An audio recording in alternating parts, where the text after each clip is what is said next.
Hello everyone, Simon here and welcome back to our ARCHMINE100 series where we are learning architectural concepts through Minecraft.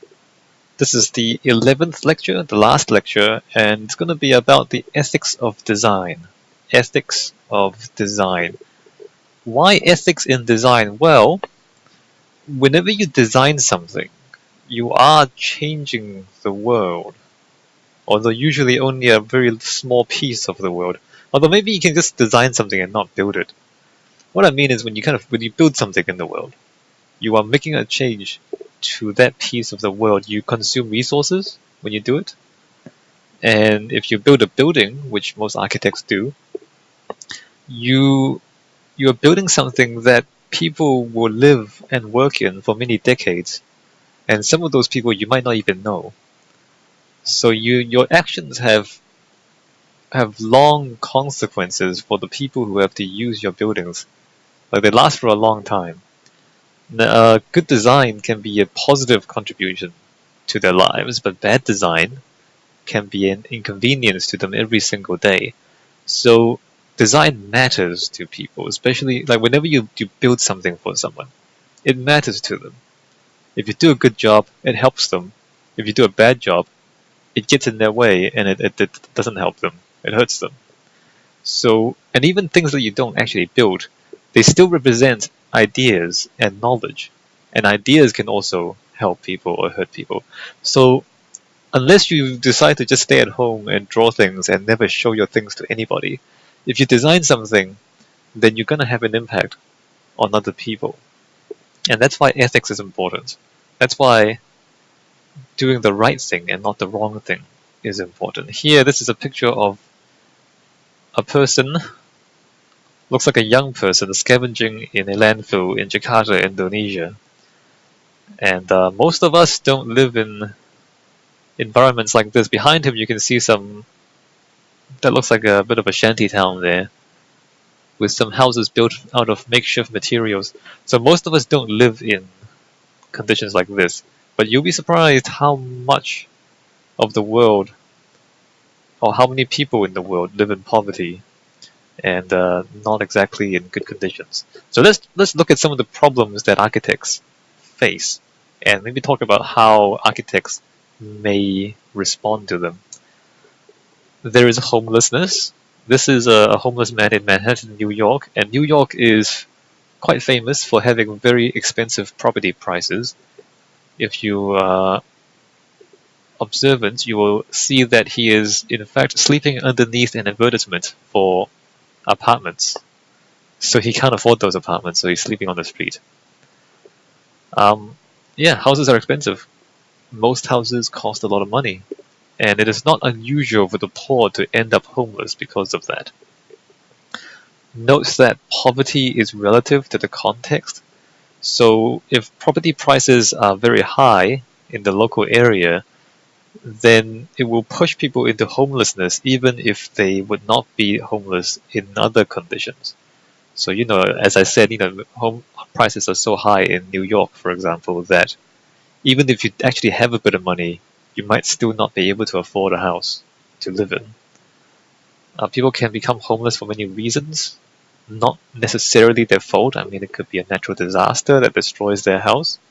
They may have some sort of physical or mental illness that empties out their bank accounts, or they might actually just be making bad decisions or bad life decisions and they end up without any money. So it's not always their fault as such. But once homeless, the lack of access to infrastructure can lock them into poverty. So imagine if you all of a sudden don't have access to a shower or a bed or reliable food, or a telephone, or a computer, or even a car. So once you're locked in this kind of homelessness and you're locked out of the infrastructure support that most people have, how do you find a job if you don't have a phone anymore?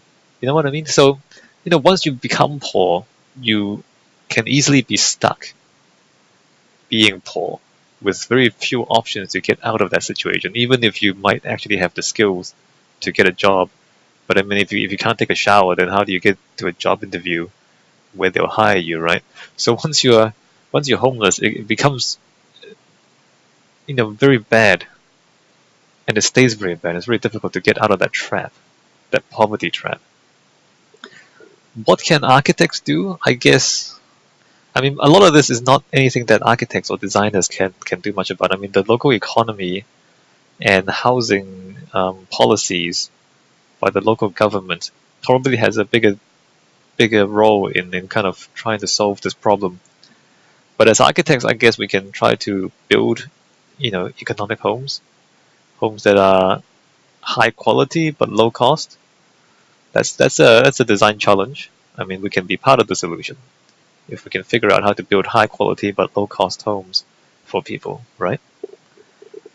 Homelessness is not the only aspect of poverty. I mean, slums, for example, here's a shanty a shanty settlement in Hong Kong, up halfway up the mountain. You can see the skyscrapers in the background. So slums are less desperate than outright homelessness, but slums are far more prevalent around the world. Slums is basically substandard housing that people build for themselves out of cheap or scavenged materials. And most usually slums are not planned, so they lack infrastructure and they lack formal planning. And so people just, because they have nowhere to live, so they just find land and then they just kind of build houses themselves and they build their own kind of shelters out of whatever they can find. And slums can be of varying quality. I mean, they can be very bad, but some of the better slums where people maybe have lived there for some time and have some form of income, they can become, tolerable places to live. If not ideal, at least it's not terribly bad. But it remains the fact that they are usually not served by infrastructure, and they are not very well planned. And also they are often on marginal land, so land that other people don't live on because it may be a disaster risk or because of pollution or whatever unfavorable conditions there are on that land. So it's not used for other purposes, so the people who can't afford anything else will have to live there. Slums tend to occur where governments are unable to provide adequate infrastructure, and it may be because of rapid urbanization, natural disasters, wars, or just bad governance, and just kind of chronically bad governance. Again, if architects can help, I guess, by building high quality, low cost houses, but it is one strategy of dealing with slums is in fact to upgrade them. So you take existing slums. If the existing slums are not completely disastrous, you can upgrade them by adding infrastructure, so adding electricity and kind of water, maybe widening the streets a little bit so vehicles can go in, and then just kind of one by one upgrading the houses, upgrading the quality of the houses, putting in proper windows and insulation and structures and all that kind of stuff. And you can kind of over time turn a slum into a decent suburb if you kind of do it carefully. In the past, there have been attempts to clear slums, just kind of bulldoze them down and then build apartments in their place. I think maybe we can, public housing. So here we go. So sometimes, and especially notoriously in the 50s and 60s, governments can build subsidized housings to reduce or eliminate slums. So basically, the government will come and build a lot of houses and offer them for cheap to poor people, so that they can move out of slums and into proper houses. And on paper, that seems like a good idea, except that early on, especially early on, although it can still happen now, early on in the 50s and 60s, the projects, they only gave people housing without actually addressing the underlying poverty. And when they did that, they often failed because you take poor people, take them out of the existing homes, which were slums, put them in a new home, but you don't give them jobs or opportunities or education or anything, so they're still poor. And so then the new houses just turned into slums pretty much immediately because the people are still poor. So if you kind of just give people houses and don't address the poverty, then it doesn't actually work. It almost never works. And that's something that architects have to keep in mind, because architects' job is to build houses. You think, well, they need houses, I'll just build houses. No, you need to kind of come at it with a more integrated solution than that. The thing with slums is, despite their poverty, they often represent communities and often also informal employment opportunities, which are destroyed in the slum clearance. So even though people live in slums, they'll know each other, and they'll have friends and families, and they might have jobs, not formal jobs, but they might have ways of kind of making money or finding food in the slum. And if you just kind of completely bulldoze that, then people don't know what to do anymore. They have to kind of find new ways of making a living.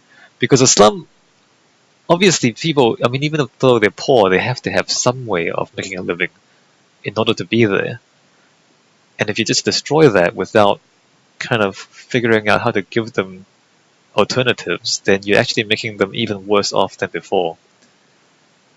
And we already talked about slum upgrading. This particular housing project was quite famous for how spectacularly it failed, and eventually it had to be demolished because it just didn't work. I mean, if you look at the blocks there, they're literally just apartments. There's no, I think there's a school there, but there's really no employment, no shops or anything, and it was just. They just gave them houses and nothing else, and it didn't work. Of course it didn't work. They were poor. The problem wasn't that they were in slums. The problem was that they were poor, and it didn't solve the problem at all. A much better way to address slums, surprisingly, is to actually build or fund public transit, which you might think, why on earth would buses and trains help with slums? Well, the thing with good public transit is that it allows people to travel to other areas where there are jobs. Like, if there's no jobs in this neighborhood, but people live here, then if you give them like buses, then they can take the bus to work somewhere else where there is jobs. Or alternatively, if there's jobs here, but no housing, then they can, find cheaper housing somewhere else in the city and just kind of travel to work on the public transit. And so public transit allows people to move around a lot more, and being able to travel to and from work, or being able to travel longer distances every day, means that your opportunities are much wider than before.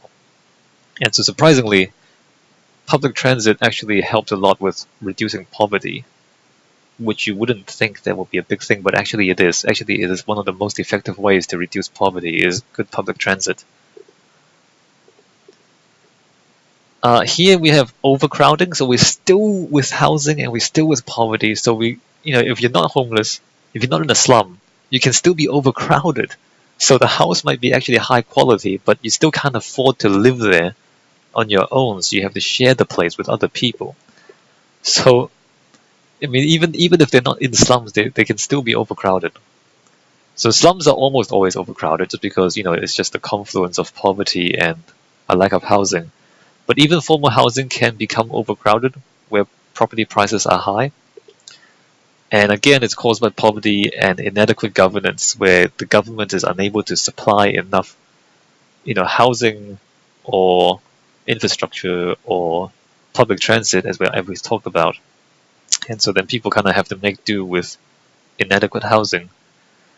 Crowding leads to psychological stress and also the spread of infectious diseases, which obviously makes any existing physical and mental illnesses even worse. So it leads to a rapid decline in quality of life once you have too many people living too close together. Differences in lifestyle, culture, and technology can affect how much space a person requires to comfortably and healthily live. So for example, if a city has good public transit, then maybe people don't need cars, and if they don't need cars, they don't need garages, and therefore their houses can be smaller. Like, you see how that works? So again, public transit alleviates poverty by allowing people to live in buildings where they don't have to pay for a garage to put their cars in. Or, if I guess certain cultures also live in smaller spaces. So if you go to Japan, you'll find their houses quite small. But the way their culture has developed is that they've always lived in relatively small houses, and they live in ways that allow that to happen. Like they will arrange their furniture in certain ways, or they're just their way of living and their culture allows them to adapt to that condition whereas other people might have a more difficult time if they're not used to living in tight spaces. So it can make a bit of a difference as to how you live and what you need to live. But still, overcrowding is a problem everywhere where there's poverty. So, where people can't afford their own house, they have to live with others, and there's too many people in the houses. Moving on from poverty-related problems, there's pollution. Pollution is essentially the excessive accumulation of toxic substances, generally rubbish and industrial byproducts. There's many forms of pollution, of course. There's rubbish, as you see here, lying on the beach. There's also, air pollution and water pollution, where certain industrial processes will kind of create smog or, create water pollution, where they, wash their industrial waste into rivers and oceans and all that. So pollution is in a way, it's unavoidable. Well, no, I shouldn't say that. The creation of waste is not avoidable because, just living from day to day, you're gonna make rubbish and you're gonna use things up and then create byproducts. But pollution is where this is uncontrolled. Like if you release the rubbish, the waste into the environment in an uncontrolled manner, then it becomes pollution very easily. Whereas if you're careful with how you dispose of waste, you can, to a large extent, control the negative effects much better. Alternatively, more efficient designs and technologies can reduce waste generation, or less harmful alternative materials can be used. So as a designer, you can design your processes as to be less wasteful, or you can use less harmful materials. For example, using biodegradable materials, or if you use kind of renewable materials like I guess in most. Well, let's talk about different kinds of materials. I don't know if you really know about the production methods for different kinds of materials, but let's say, so timber, if you use kind of wood in the building, I mean, you think kind of timber is renewable and relatively benign, and it is, but if you use it structurally, often it's treated to prevent insects from eating it. So they kind of soak the timber in these chemical baths to make them poisonous to fungus and insects and mold and whatnot. And so in order to make the timber last multiple decades, often it is treated in these rather toxic materials. So even timber depends on how you use it and where you use it. You still need to be careful about it. But in comparison, timber is relatively benign. Concrete is inert once it's finished. It does produce a bit of carbon dioxide after you pour it. It cures, or it becomes hard. It hardens from this kind of liquid concrete slurry into kind of solid forms and shapes. So the process of curing releases carbon dioxide, and actually you'll be surprised how much carbon dioxide comes out of that. It's a major contributor to global warming, in fact, just construction using concrete. But aside from that problem, concrete is obviously quite benign. Like once it cures, it's just like stones and kind of rocks. And it doesn't really do anything, it doesn't rot, it doesn't do anything, it just sits there. So it's relatively benign, except for the carbon dioxide. Steel is problematic because of the amount of energy it takes to forge it. So to kind of turn iron ore into steel requires a lot of energy to kind of melt the iron ore and forge it into steel. And so because of how energy intensive it is, again, the energy requirement means that a lot of carbon emissions come from steel, right? Plastics usually uses crude oil as the feedstock, and so it uses up a non-renewable resource, and it also causes quite a bit of pollution in the processing, in the creation of plastics. So plastics is not that friendly. What else can we talk about? Glass. Glass is relatively benign once you've made it. It does take a bit of energy to turn from silica and sand into glass, but not as bad as steel. Is there anything else we can talk about? Anyway, so what I'm trying to say is every single material has costs and has kind of environmental impacts in terms of how much energy you're using to create the material and what kind of pollution you leave behind when you eventually have to demolish the house. So some things are more benign than others. You see in this picture here, those car tires. Tires are notorious for being terrible forms of pollution because one, they don't biodegrade, they just sit there forever. And two, if you burn them, they release really toxic fumes. And so there's just kind of no really good ways to deal with car tires. But other things I guess you can recycle, and other things would biodegrade. And the more you can recycle and find uses for what would otherwise be rubbish, the more you reduce the amount of waste going out into the environment, and therefore the more you reduce pollution. So recycling is good, and using benign or biodegradable things is good. Things that designers can do to address this. Resource depletion is a related concept. Here we have illegal logging in Madagascar for jungle hardwoods. I'm afraid the Chinese is a big problem with jungle hardwoods because the Chinese have a tradition of making fine furniture out of kind of hardwood, but because there's so many people in China and everybody wants a nice furniture set, they end up creating a lot of demand for this hardwood, which takes a long time to grow, and they end up with things like this illegal logging in Madagascar to sell to China and to other parts of the world. And that's not good because you're chopping down all the forests. Eventually it'll be all gone and you lose the forests, which is very important ecosystems.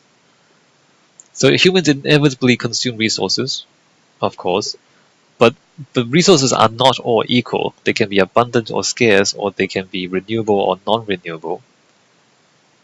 Unfortunately, the most scarce and non-renewable materials tend to become status symbols, and thus incentivizing overexploitation. So the more rare it is, the more difficult it is to get, the more expensive it is, right? That's pretty natural. But then the next part, the more expensive it is, the more people want it because it's a status symbol. It's like a demonstration of how wealthy you are. So then in a really perverse way, it increases demand for things that were already rare, which is not a good thing because then it leads to bad behavior in trying to kind of get these materials, like ivory, for example. We don't actually need ivory for anything anymore, but people still like it because it's rare and it's historically been prized as a kind of a decorative material. And so elephants in Africa get killed for their tusks, for the ivory, when there's no real practical use for ivory these days. But people just want it because it looks good and it feels good. And so then they kill all the elephants. So it's things like that, which is, if you really think about it, it's kind of like perverse. Like, why on earth would you deliberately go out to get this rare thing that you don't actually need? But it's because it's a status symbol. And people are weird like that, right? So every time you deplete your resources, you are impoverishing future generations because they no longer have access to those materials. And often it has negative environmental impacts, of course, like the deforestation here. In order to get the wood out of the forest, you're destroying the whole forest. So it's not like, oh, I just need wood, so I grab a tree. No, you actually destroy the whole forest and everything else that's in it in order to get the timber out of it, which is a huge, huge loss in terms of just, ecological value and the potential of that forest. So that sucks. So if you're an architect, I guess again, we're talking about using materials that are abundant and renewable, and kind of avoiding depleting resources that are scarce. That's probably something that designers can do to address this particular problem. War. war tends to be disastrous for both people and buildings. And often you see entire cities reduced to rubble in the course of war because, when people drop bombs on each other, usually they end up blowing up houses as well. So not only do people die, houses get destroyed. In the short term, wars generally require emergency services for refugees. So emergency housing pose severe logistical challenges. Like every time there's a war somewhere, you get kind of millions of refugees who's trying to run for their lives, and providing enough, temporary housing and food and medicine and water to these people is a huge challenge. And in the longer term, after the war is over, hopefully it ends at some point, then rebuilding the cities in the context of devastated economies require efficient designs and building processes. So, after the war is over, nobody has money anymore because they just kind of destroyed everything. And rebuilding is a challenge because nobody has any money. As architects, I guess just being willing to work in a war zone is pretty heroic by itself. And if you can come up with efficient but effective ways to rebuild very quickly, then you can help with the rebuilding efforts afterwards. The one interesting point with war is that sometimes, the fact that the entire city has been destroyed gives you the opportunity to replan the city in a better way. So, if a city has existed for many hundreds of years, maybe the old planning isn't that useful for modern cities. For example, in some European cities, the streets are a little too narrow for modern cars, or maybe the zoning was not ideal, and maybe factories were zoned too close to residential areas or something like that. And if you destroy the whole city with bombs, then you get the opportunity to actually rezone everything and rebuild everything, and maybe just kind of widen the streets and kind of put industry somewhere else. So, in a perverse way, war sometimes offers opportunities to make the city better. Obviously, it's not, you don't really want to destroy everybody and kill everyone and destroy the whole city just to, widen the streets. It's not really a good way to do it. But, if it happens, then it happens, and you might as well, take advantage of whatever little advantage you can get out of it. Natural disasters is similar to war in that it destroys buildings, and hopefully it doesn't kill too many people, but often it does kill a lot of people. This is a picture of what happened after the 2011 tsunami in Japan. So the effects of natural disasters are similar to wars. You have refugees and you have destroyed cities. Although, in addition to providing emergency housing and rebuilding, architecture can also be designed to resist natural disasters. First of all, disaster-prone areas can be avoided, so don't build on a floodplain, and don't build on areas where landslides are likely, and maybe don't build too close to a volcano, stuff like that. So you can avoid disasters by just not building in risky areas. Although sometimes, going back to the slums, the problem is that often because the rich people are avoiding the floodplains, for example, then the poor people, they have nowhere else to live, so they build a slum on the floodplain. And then when there is a flood, not only are they poor already, but their slums are not properly built, and so they can't do anything against the flood. And so then they suffer even more because they were forced to live on the floodplain. In Brazil, I think a lot of the favelas, their slums are built like on mountainsides that are prone to landslides. So whenever there's kind of a storm, it can be pretty disastrous for the people living in those slums there. So you can avoid kind of disaster areas, but if you have housing shortage problems and people end up building slums there, then that's just disasters waiting to happen, basically.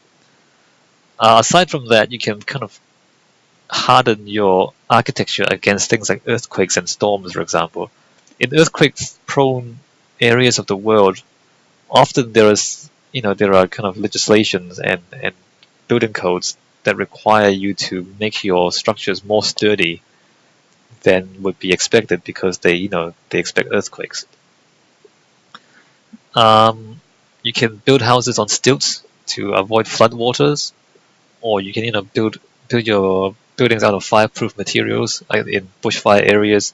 So there are things you can. So if you know there's going to be likely natural disasters in the areas you're building in, you can kind of prepare for that and kind of build the buildings to resist those disasters. I mean, you can reduce the risk. Obviously, you can't eliminate every single risk completely, but you can greatly reduce the risk to people and property by careful design and avoiding disaster areas. If you are the kind of person who really wants to make a difference in architecture or make a difference in the world through architecture, then there is a thing called humanitarian architecture. Excuse me. There is a kind of thing called humanitarian architecture where some architects will deliberately choose to work in disaster areas or in least developed countries, or even just work in poorer areas of even rich countries. I mean, this is the thing. You don't have to go to Africa to find poor people, right? You can find poor people in Manhattan. You can find people everywhere. You can find poor people in Europe. You can find poor people in Japan. You can find poor people in the richest countries in the world. So it's not like if you want to help people, you have to go to Africa and build a school. You can just probably stay home and help your neighbor, and that's probably doing good work already. But so some architects choose deliberately to work for these causes, and in addition to the typical architectural challenges of trying to put pieces of timber together to make a shelter, there's also the profound lack of money and resources. And so these architects, their part of the skill set is managing to scrounge up unlikely sources of funding and make use of the whatever resources they have available. So they may find creative ways to use unconventional or recycled materials. One fairly simple example is using car tires. So you pack soil into car tires, and then you kind of stack them to create foundations and retaining walls. And that's one way to build a retaining wall that's not only fairly sturdy, but also you're using recycled material, so you're kind of turning rubbish into a retaining wall. I think you also need to put in some reinforcing to make sure it doesn't fall over. So kind of find an engineer to figure out the structure, but things like that. Just using recycled materials instead of having to buy a whole lot of concrete blocks to build a retaining wall. Just go to your rubbish dump and pick up all the car tires and use that instead. So if you want to do humanitarian architecture, you need to kind of think in those terms and figure out how to use cheap materials that you have available. I mean, here you have a stone wall. In this picture here, this is a community complex in Sri Lanka. I mean, these might be local stones, and the bricks might be made by local people. The tiles seem pretty factory made to me, but maybe some of these materials are also kind of just made by local people, and so you can kind of source them more cheaply, and also provide employment for the locals, for example. So part of the work may train and use local labor. So often in poor areas of the world, you won't have money, but you have people who are willing to help because you're building things for them. Like you're building a community center for these people. I mean, they might be willing to pitch in. So you kind of train them in basic, skills, basic construction skills, and then get them to work and build their own stuff. And that transfer of knowledge is also very important because then they might have the opportunity to then go on and use those skills that they just learned to find employment on other construction sites, right? So this kind of skill transfer and using the local labor and local materials if you do it carefully, you can kind of stimulate the local economy a little bit and help to transfer knowledge to the local people. And often the architects will work pro bono, which means they don't get paid. They don't get paid any money for it because the people there don't have any money to pay them with. So if you're the kind of person who wants to do this sort of thing, you're going to have to figure out how to live with very little money, unless you already have a lot of money, in which case, good for you. This community complex, one thing about this is that the design of it has been made open source. I think it was one of the first architecture designs to be open sourced. So if you can just kind of copy it and build your own version of it somewhere else in the world. So again, like all this kind of, it's kind of part charity, parts, development aid and part architectural design, kind of mixing all these things to try to help people in unfortunate situations around the world. You might also consider studying sustainable architecture. Sustainable architecture is a particular study of trying to minimize energy and resource consumption while maintaining or improving quality of services. So it doesn't mean living without any heating. It means trying to find a way to heat the house that is cheap and doesn't use that many resources. So sustainable architecture is a pretty big topic of study in itself, but I'll just kind of briefly go through some common features like maximizing natural light and solar heating. So instead of turning on a heater or turning on the lights, you want to design your houses so that the sunlight comes in and you can use that as much as possible.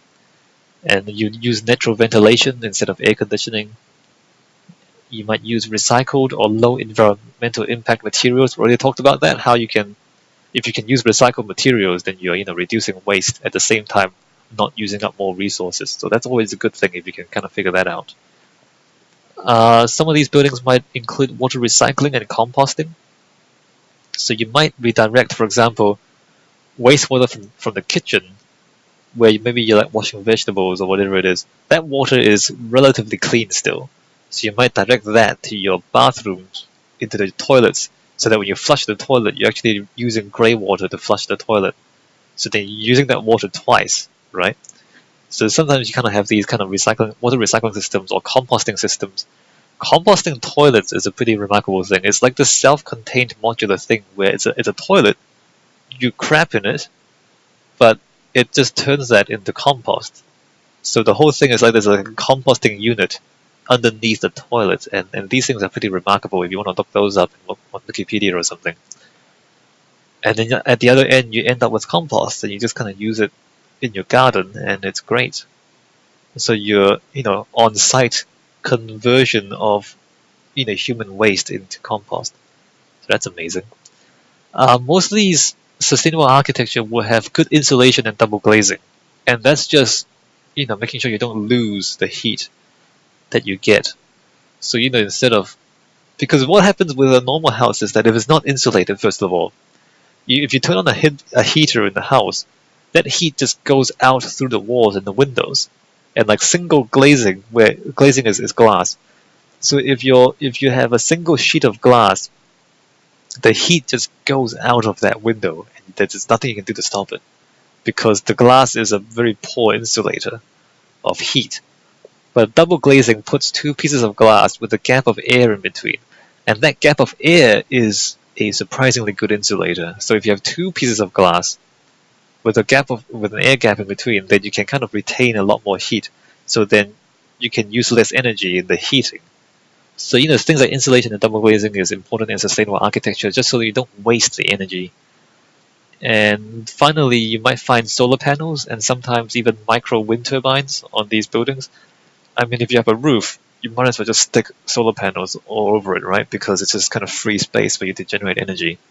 So sustainable architecture, there's a lot of stuff you can kind of learn about if you're interested. And I suggest you do, just because it's good practice. Even if you don't go, out of your way. Oh, the picture here is Energy Plus houses in Germany. Basically, the design of these houses are meant to create more energy than they consume, which is pretty good and pretty extreme application of sustainable architecture. I mean, even if you don't plan to go to Energy Plus houses, you just kind of reducing the amount of energy you need to use to heat your home, for example. Not only are you helping with resource consumption and helping with the environment, you're also saving people money because they're spending less money in heating. So it's just good. It's just a good idea all around, right? Alright, so for the 11th exercise, you're to tidy up and just finish things off. So there's not really anything specific here. Your task is to tidy up the city and to make any final changes you want and to finish any unfinished exercises. Basically, it's just giving you a chance to go through and then change anything you feel like at the end. If you like, you may submit your completed exercise to me with any comments or questions.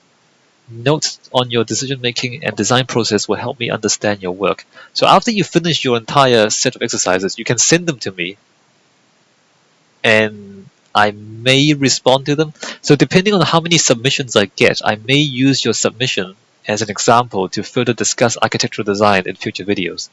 So this is like, the exercises. If you want me to look at them, I can. Or actually, it depends.